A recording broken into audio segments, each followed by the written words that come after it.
د مسلمه کذاب قتل او د قرآن جمع کول.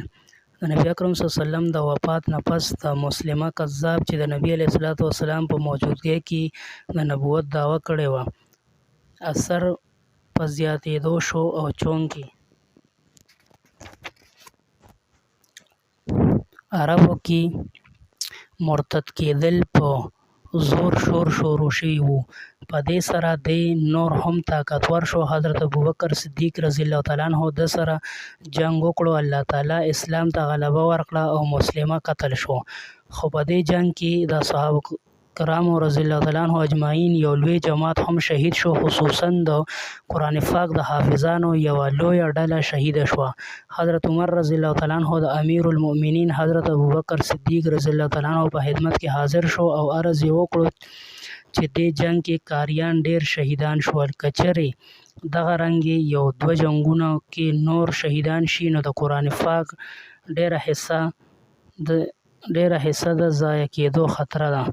په دې وجه دا یو ځای ولیکه چې محفوظ شي. حضرت ابوبکر صدیق رضی الله تعالی عنہ وفرمایل چې ته په داسې کار څنګه زړورتیا کوې چې هغه نبی اکرم صلی الله علیه وسلم نه دی کړی. حضرت عمر رضی الله تعالی عنہ په دې اصرار کولو او د ضرورت اظهار یې کولو په آخر کې د حضرت ابوبکر صدیق رضی الله تعالی عنہ رای هم ورسره برابره شوه.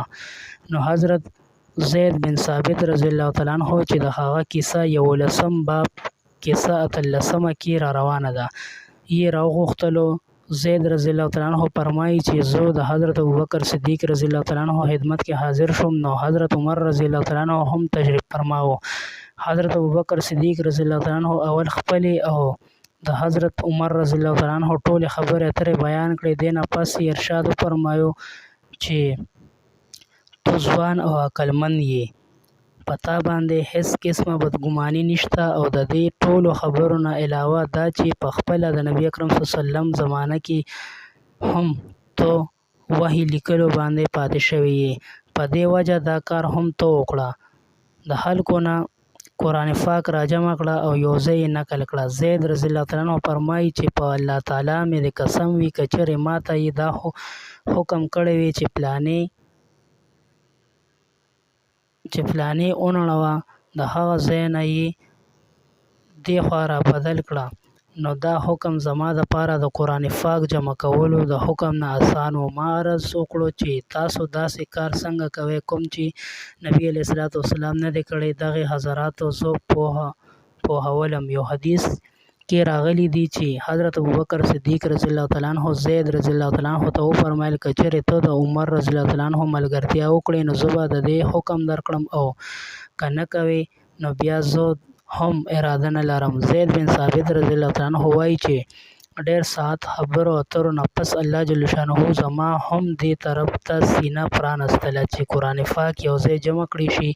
ما ارشاد په تعمیل کې خلکو څخه کوم قرآن شریف جدا جدا لیکلی شوی و او کوم چې د دې حضراتو صحابه کرامو رضی الله تعالی عنہ په سینو کې محفوظ و ټول مې تلاش کړو او راجمع مې کړو.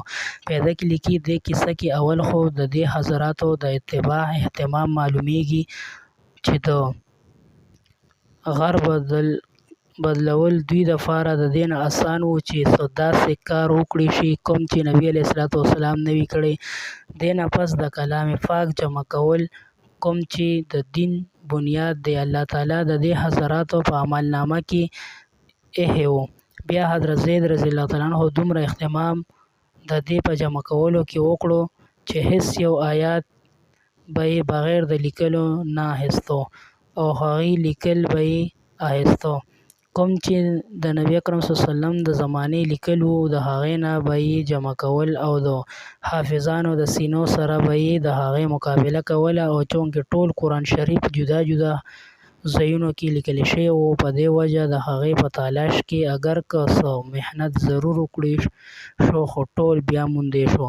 ابی بن کعب رضی الله تعالی عنہ کوم ته چې په خپله نبی علیه السلام د قرآن پاک د ټولو نه زیات پوهه فرمایلی و د زید رضی الله تعالی عنہ به یې امداد کولو. دې محنت سره کلام الله شریف دې حضراتو د ټولو نه لومبې جمع کړو.